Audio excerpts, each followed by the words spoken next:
temps et des circonstances. Souvent, les choses qu'on attend, on se fait son idée. Tu dis, ah, ce que j'attends, ça viendra comme ça. Mais Dieu, ce que toi tu attends, Dieu va le faire arriver par là. Amen. C'est-à-dire, les choses n'arrivent pas toujours comme nous on le pense. Amen. Alléluia. Amen. Parce que c'est Dieu qui a le plan de ta vie. Alors, lorsque l'homme de Dieu m'a invité, comme d'habitude, j'ai dit, Saint-Esprit, il y a beaucoup de sujets dans la Bible. Il y en a beaucoup. Ça fait depuis 23 ans que je prêche la parole de Dieu. Ça fait 23 ans que je suis pasteur. Donc les sujets, il y en a beaucoup. Mais ce qui importe, c'est d'amener la parole qu'il faut pour ce peuple-là. Amen. Alléluia. Amen. C'est-à-dire, quand tu vas quelque part, il faut amener la parole qui répond aux besoins de ce peuple. Amen. Alors je dis, Seigneur, je vais chez mes bien-aimés, à Sergi Préfecture. Qu'est-ce qu'on va leur apporter? Et Dieu m'a mis à cœur un sujet. Vous savez, actuellement, dans la vie de toute personne, ok? Chacun de nous va traverser Gethsemane avant d'arriver à Golgotha. Amen. Et après Golgotha, il y a la Pentecôte. Donc, il ne peut pas y avoir la Pentecôte s'il n'y a pas eu Golgotha. À la Pentecôte, c'est là où le Saint-Esprit est descendu. Et si le Saint-Esprit est descendu, c'est parce que 50 jours auparavant, il y a eu Golgotha. Jésus a été crucifié à la croix. Et avant Golgotha, Jésus est passé par Gethsemane. Ça veut dire que dans la vie de chacun de nous, ta vie passera par Gethsemane. Après, ta vie passera à Golgotha. C'est alors que tu vivras la Pentecôte dans ta vie. Amen. C'est pourquoi c'est important de savoir dans quelle étape tu te trouves. Alors, ce soir, nous allons parler de la puissance de Gethsemane. À Gethsemane, bien aimé, c'est là où Jésus a mené le combat. En fait, Jésus n'a pas eu la victoire à la croix. Son combat, il l'a mené à Gethsemane, dans le jardin de Gethsemane. C'est là la Bible dit que quand Jésus priait, son sang, plutôt sa sueur, était devenu comme du sang, des grumeaux de sang. Gethsemane. Alléluia. Amen. Maintenant, quel a été le secret de la victoire de Jésus à Gethsemane? C'est ça que nous allons partager. C'est la force de son esprit. Dis à ton voisin, la force de ton esprit. La force de ton esprit. C'est de ça que nous allons développer. C'est-à-dire, Gethsemane, c'est le lieu du combat. Mais pour avoir la victoire dans ce combat, il faut que ton esprit soit fort. C'est là qu'il y a le problème. Parce que bien aimé, lorsque ton ennemi te regarde, lorsqu'un sorcier te regarde, la première chose qu'il regarde en toi, c'est quoi? La force de ton esprit. Amen. C'est ça qu'il regarde. Quelle est la force de son esprit? Il regarde, il dit, oh, ça c'est petit, c'est bas. Mais quand il te regarde, il voit, ouh, ta force est élevée. La force de ton esprit. C'est ça qui te permettra de mener les combats de ta vie. C'est ça qui te permettra d'avoir la victoire dans les problèmes, les difficultés, c'est-à-dire dans Gethsemane qui est dans ta vie. Alléluia. Nous allons voir 5 points qui donnent la force à ton esprit. Amen. Amen. Alors, je commence par te dire que l'être humain, c'est-à-dire l'homme est fait de 3 parties. C'est-à-dire l'homme est esprit, il a une âme et il vit dans un corps. C'est-à-dire, lorsqu'on dit pasteur Paul, ce n'est pas le monsieur qu'on voit là. Pasteur Paul, il est à l'intérieur. Il est esprit d'abord. Et cet esprit a une âme. L'âme, c'est le siège de la pensée. Tu vois, quand tu penses, c'est l'âme. La volonté, c'est l'âme. Quand tu dis oui, je veux, quand je dis oh non, je ne veux pas, c'est l'âme. Les émotions, c'est l'âme. C'est-à-dire quand tu es soit triste, ou tu es dans la joie, ou tu es dans la colère, toutes les émotions là, c'est l'âme. Et c'est aussi le siège de l'intellect. C'est-à-dire, quand tu réfléchis, tu raisonnes là. C'est l'âme. Alléluia. Donc, l'homme est esprit, il a une âme, et il vit dans un corps. Donc, ce corps n'est que la chemise. Alléluia. Le corps n'est que la chemise. La vraie personne est d'abord esprit. D'ailleurs, la Bible dit que Dieu a créé l'homme à son image. C'est-à-dire cette ressemblance est au niveau spirituel. Ce n'est pas que ton visage, c'est le même visage que Dieu. Non. D'ailleurs, Dieu est esprit. Alléluia. La Bible dit, Dieu est esprit. Ceux qui l'adorent doivent l'adorer en esprit et en vérité. Dieu est l'esprit. Toi, tu es esprit. Les anges, ce sont des esprits. Les démons, ce sont aussi des esprits. Ce sont des anges déchus, d'ailleurs. Oui. Donc, Dieu est esprit. Moi, toi, tu es esprit d'abord. Les anges, ce sont des esprits. Les démons, ce sont des esprits. Donc, du coup, nous sommes dans le domaine spirituel. Et je pense que tu sais que c'est le domaine spirituel qui influence le monde physique où nous sommes. Les événements commencent dans le spirituel avant de se manifester dans notre monde. Aujourd'hui, on est là. Mais je peux vous dire que cette réunion a déjà eu lieu dans le spirituel. Alléluia. Amen. Si on ne s'était pas déjà rencontré dans le spirituel, on n'allait pas se rencontrer dans le physique.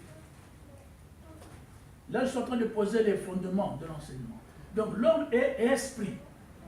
Donc, les éléments qui vont donner la force à ton esprit, c'est les mêmes éléments qui vont donner la force aux anges. C'est les éléments qui vont diminuer la force aux démons. Donc, premier point. Qu'est-ce qui va donner la force à ton esprit? C'est la parole. La parole. Je n'ai pas dit la parole de Dieu encore. Je dis la parole, les paroles. Pourquoi? Parce que l'esprit de tout homme se nourrit des paroles. C'est pourquoi Jésus a répondu à Satan dans le désert. Quand Satan dit à Jésus, tu peux changer les pierres, ça devient du pain. Jésus a dit, l'homme ne vit pas que de pain, mais de toute parole qui sort de la bouche de Dieu. Donc, pour que ton esprit soit fort, première chose, ton esprit doit se nourrir de la parole de Dieu. Et aussi des bonnes paroles. Pourquoi? Vous savez, souvent, on a l'habitude d'écouter n'importe quoi. Il faut faire attention aux nouvelles que tu écoutes. Fais attention aux causeries que tu écoutes. Pourquoi? Si ce sont des bonnes causeries, ça va donner la force à ton esprit. Maintenant, si tu écoutes des mauvaises causeries, tu écoutes des mauvaises informations, quel effet sera chez toi? Ça va diminuer la force de ton esprit. Alléluia. Amen. Pourquoi? Parce que ton esprit se nourrit des paroles. Toutes paroles. Les bonnes ou les mauvaises. C'est la nourriture de l'esprit d'un homme. C'est le corps là qui mange la chikwang, le pain, les pâtes, la semoule, c'est le corps là. Mais ton esprit se nourrit, première chose, des paroles.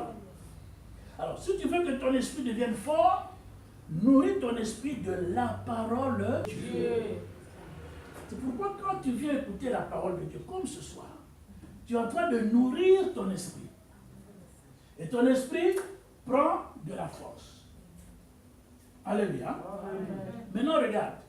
Je dis que les anges, ce sont des esprits, ok? Les démons, ce sont des esprits. Donc, comme ton esprit se nourrit des paroles, les anges aussi se nourrissent des paroles. Et les anges se nourrissent aussi de la parole de Dieu. Regarde, quand tu pries, tu sors la parole. Des fois, il est conseillé même de réciter, de citer des versets bibliques quand tu pries, tu vois. C'est la parole de Dieu. La Bible dit quoi? Dans Psaume 103, verset 20. Bénissez l'Éternel, vous ses anges, qui obéissez à la voix de sa parole.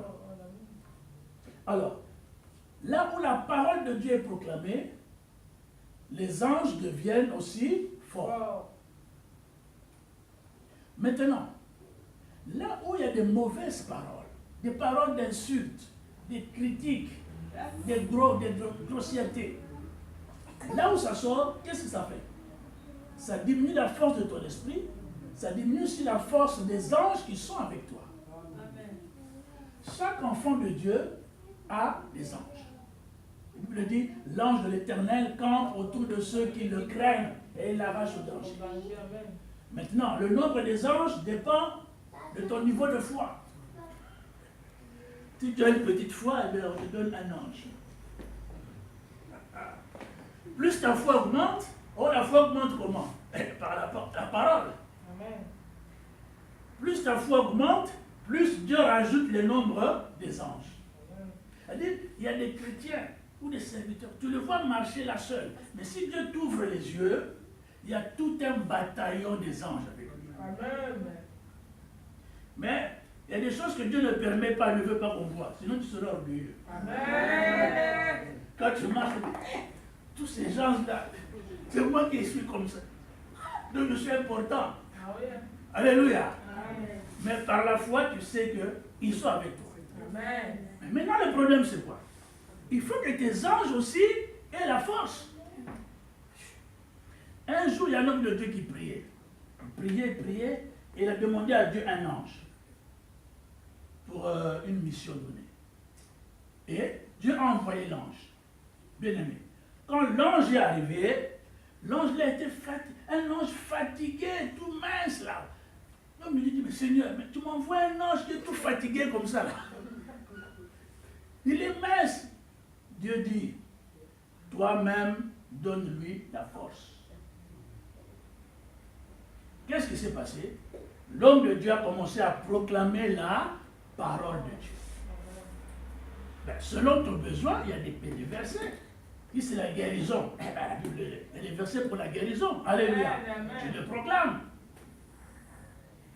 Si c'est pour les bénédictions, il y a des versets. Dieu est le pourvoyeur. Amen. Alléluia. Tu proclames la parole. Amen. Maintenant, quand l'homme de Dieu proclamait la parole, qu'est-ce qui s'est passé?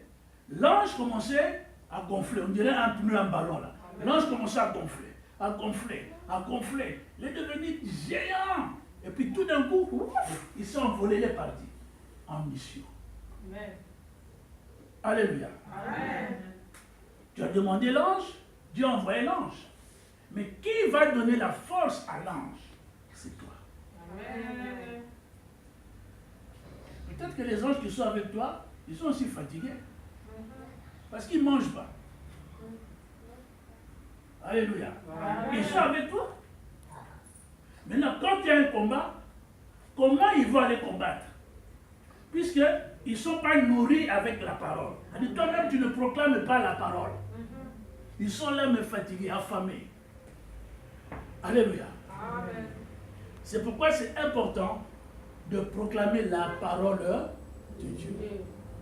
Donc c'est la parole de Dieu et les bonnes causeries qui nourrissent ton esprit. Là où les gens sont en train de critiquer, de faire des médisances, quitte là. Pourquoi? Parce que ça diminue la force de ton esprit. Or, Là où il y a les médisances, là où il y a les calomnies, là où il y a les injures. Ah, regarde sa tête là. Les injures et les médisances, maintenant, c'est la nourriture des démons.